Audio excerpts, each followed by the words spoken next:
قرآن چیخ چیخ کے کہہ رہا ہے کہ جو نماز نہیں پڑھتا وہ پاکستان کے شناختی کارڈ میں مسلمان ہے، اللہ کے ہاں وہ مسلمان نہیں ہے۔ صحیح مسلم میں یہ حدیث لکھی رہ گئی 246 کہ بندے کے کفر اور ایمان، شرک اور اسلام کے درمیان فرق کی نماز ہے۔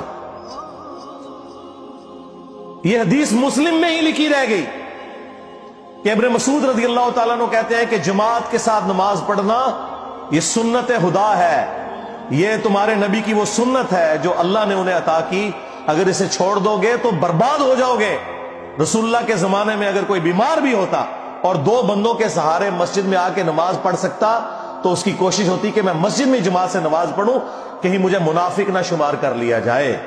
جماعت چھوڑنے پر رسول اللہ کے زمانے میں سمجھا جاتا تھا صلی اللہ علیہ وآلہ وسلم کہ بندہ منافق ہے۔ صحابہ کرام کو، اہل بیت کو کب معلوم تھا کہ ایسی امت بھی آنے والی ہے جو آپ سے بڑا عشق رسول ہونے کا دعویٰ کرے گی اور نماز ایک نہیں پڑھے گی؟ تو وہ کہتے یار یہ تو بڑا آسان اسلام ہے۔ تو یہ حدیثیں تو مسلم شریف میں لکھی رہ گئی، پریکٹیکلی کس نے عمل کیا اس کے اوپر؟ یہ حدیث ترمذی میں لکھی رہ گئی کہ ہمارا اور منافقین کا عہد نماز کی بنیاد پہ ہے، جس نے نماز چھوڑی اس نے کفر کیا۔ یہ صحابہ کرام علیہم رضوان کا فتویٰ ترمذی میں ہی رہ گیا۔ عبداللہ بن شقیق تابعی کہتے ہیں کہ صحابہ کرام علیہم رضوان تارک الصلاح کے سوا کسی کی تکفیر نہیں کرتے تھے، صرف بے نمازی کو وہ کافر سمجھتے تھے، باقیوں کو وہ تمام غلطیوں کے باوجود مسلمان تصور کرتے تھے۔ اندازہ کریں، یہ ترمذی میں لکھا رہ گیا جناب۔ ہاں، ہم جب چیخ چیخ کے یہ باتیں بیان کرتے ہیں لوگ کہتے ہیں یار یہ کس قسم کی باتیں کر رہے ہیں، یہ کہاں پہ لکھی ہوئی ہے؟ سرکار کتابوں میں لکھی ہوئی ہے۔ یہی تو ہم آپ سے کہہ رہے ہیں کہ مرنے سے پہلے اے مسلمان کر لے اس پہ غور، کتابوں کا خدا اور ہے، بابوں کا خدا اور۔ یہ حدیث ابو داؤد میں ہی لکھی رہ گئی کہ بچہ جب 7 سال کا ہو جائے تو اسے نماز کا حکم دو، اور نہ پڑھے 10 سال کی عمر میں اسے سزا بھی دو، اور 10 سال کے بچوں کے بستر بھی الگ کر دو۔ یہ ابو داؤد میں لکھی رہ گئی حدیث، عمل کس نے کیا؟ یہ حدیث ابن ماجہ میں لکھی رہ گئی کہ نبی علیہ السلام نے فرمایا اے معاذ اللہ کے ساتھ شرک نہ کرنا، خواہ تمہارے ٹکڑے ٹکڑے کر دیے جائیں، تمہیں قتل کر دیا جائے، سولی دے دیا جائے یا آگ میں زندہ جلا دیا جائے، شرک نہ کرنا۔ یہ پہلی نصیحت۔ اسی حدیث میں دوسری نصیحت، نماز نہ چھوڑنا۔ تمہارا اللہ کے ساتھ عہد نماز کی بنیاد پہ ہے، اگر تم نے نماز چھوڑ دی تو اللہ کا ذمہ اٹھ گیا تم سے۔ اور تیسری چیز فرمایا شراب نہ پینا، یہ تمام برائیوں کی جڑ ہے۔ تو یہ حدیثیں تو لکھی رہ گئی سرکار۔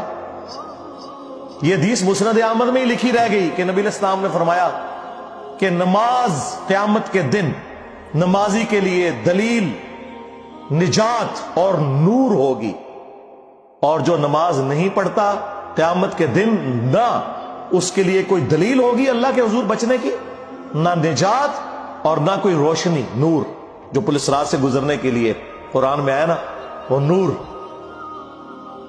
اور پھر نبی علیہ السلام نے فرمایا کہ بے نمازی کا حشر اسی حدیث میں آتا ہے، فرعون، قارون اور حامان اور امیہ ابن خلف کے ساتھ ہوگا۔ ہاں جی، کچھ بھی ہے تیرے محبوب کی امت سے ہے۔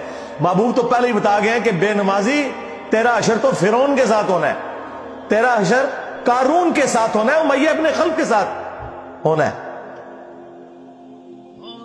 اور یہ تو میں آپ کو صرف ایک بات کر رہا ہوں۔ اب اگر میں قرآن کی توحید بیان کرنا شروع کروں تو قرآن کے پہلے صفحے کا ٹیسٹ دنیا کے کروڑوں مسلمان پاس نہیں کر سکتے۔ ایاک نعبد و ایاک نستعین، یہ قرآن میں لکھا رہے گا۔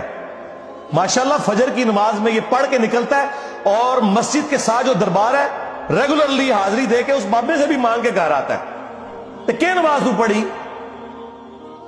تو مسلمان ہے، تیری ہر نماز کی ہر رکعت میں تو یہ نہ پڑھے تیری نماز ہی نہیں ہوتی۔ ایاک نعبد و ایاک نستعین، اے اللہ عبادت بھی تیری کریں گے، دعا بھی تجھی سے مانگیں گے، مدد بھی تجھی سے مانگیں گے۔ یہاں مدد مانا دعا کیا، لیکن یہاں مولویوں نے پھر پٹی پڑھا دی، ان کا نہیں جی امی سے روٹی نہ مانگے. اندازہ کریں قرآن کا مذاق اڑا رہے ہیں، حالانکہ انہیں پتہ ہے کہ قرآن میں یہ آیت موجود ہے وَتَعَاوَنُوا عَلَى الْبِرِّ وَالتَّقْوَى وَلَا تَعَاوَنُوا عَلَى الْإِثْمِ وَالْعُدْوَانِ. نیکی اور پرہیزگاری کے کاموں میں ایک دوسرے کی مدد کرو اور برائی میں الگ رہو. قرآن نے بتایا ہے کہ اللہ نے دنیا کو اسباب کے ساتھ جوڑا ہوا ہے. یہاں ایاک نستعین میں دعا کے اعتبار سے بتایا جا رہا تھا کہ غیر اللہ سے نہیں کرنی، ظاہری اسباب کا تو قرآن میں حکم ہے. لیکن دیکھ لیں، اور پھر جس شان سے اللہ تعالیٰ نے سورۃ النمل میں ذکر کیا، حیران کن بات آپ کو بتاؤں، اہل تشیع کے ہاں صبح و شام کی دعاؤں میں، سنت اذکار میں سورۃ النمل کی آیت نمبر 62 پڑھی جاتی ہے. ترجمہ نہیں کبھی کسی نے پڑھا.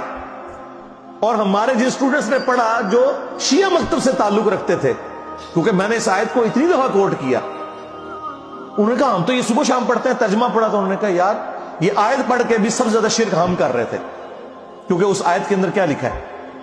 اَمَّن يُجِيبُ الْمُضْطَرَّ إِذَا دَعَا.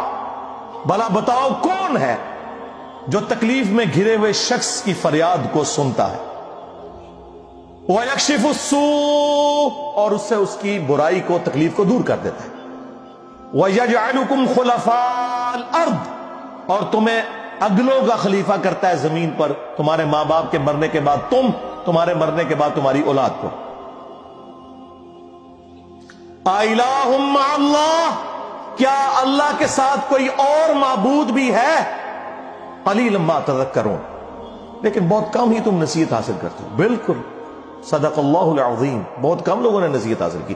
اس آیت میں کلیئر کٹ لکھا ہے کہ جو اللہ کے سوا کسی اور سے دعا کرتا ہے گویا وہ اسے خدا بنائے ہوئے ہے.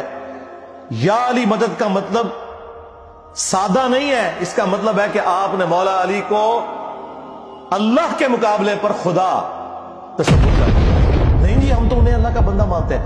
نہیں جناب، قرآن تو یہ کہتا ہے کہ اللہ کا بندہ مان کے یا بغیر بندہ مان کے. جب تمہارا یہ عقیدہ ہے کہ اللہ کے سوا کوئی تمہاری تکلیف دور کر سکتا ہے، جی پیچھے اللہ ہی ہے. اچھا اللہ پیچھے رکھ رہے ہیں؟ یہ دیکھیں حدیث میں لکھا ہوا نماز کا طریقہ. اور نہیں جی ہمارے امام صاحب نے بھی تو وہی کچھ بتایا نا، پیچھے تھے اتنے بھی نبی علیہ السلام نے. نبی علیہ السلام پیچھے رکھنے کے لیے، میرے نبی صاحب ہے ہی کوئی نہیں، تیرے بابے تھے شاہ ہی کوئی نہیں. اللہ پیچھے، رسول پیچھے، آگے تمہارے بابے. عزتیں اویل کی ہیں تم نے اللہ اور اس کے رسول کے نام کے اوپر، چندے کھائے ہیں تم نے رسول اللہ کے نام کے اوپر صلی اللہ علیہ وآلہ وسلم. سواریاں سوار کی ہیں تم نے مکے اور مدینے کے نام کے اوپر، اور غداری کی ہے اپنے دین کے ساتھ. ممبروں پہ چڑھ کے کہتے ہو قرآن و حدیث ڈائریکٹ نہ پڑھنا، گمراہ ہو جاؤ گے. واہ، یہ کوئی یہودی یا نصرانی آ کے بات کرے ہم منہ توڑ دیں. جس طرح آج آگ لگانے کے اوپر قرآن کو ہمیں کتنا غصہ چڑھا ہوا ہے. تیرا مفتی ہر جمعے کو کھڑا ہو کے کہ قرآن اور بخاری ڈائریکٹ نہ پڑھنا، گمراہ ہو جاؤ گے. آگ تو یہ لگا رہا ہے، وہ آگ تو ایک دن تھی، اس سے کوئی فرق نہیں پڑا. قرآن کے ملینز آف کاپیز دنیا میں موجود ہیں، ملینز آف حافظ قرآن ہے. قرآن کو کوئی آگ نہیں لگا سکتا، دنیا سے ختم نہیں کر سکتا. اصل جو چور چھپا ہوا ہے وہ تیرے اندر چھپا ہوا ہے. جو یہ علماء ہیں، شیاطین، جنات اور انسانوں میں سے شیاطین، جو تمہیں یہ کہہ رہے ہیں قرآن ڈائریکٹ نہ پڑھنا، گمراہ ہو جاؤ گے. اور تم کہتے ہو مفتی صاحب نے فرما دیا. سبحان اللہ.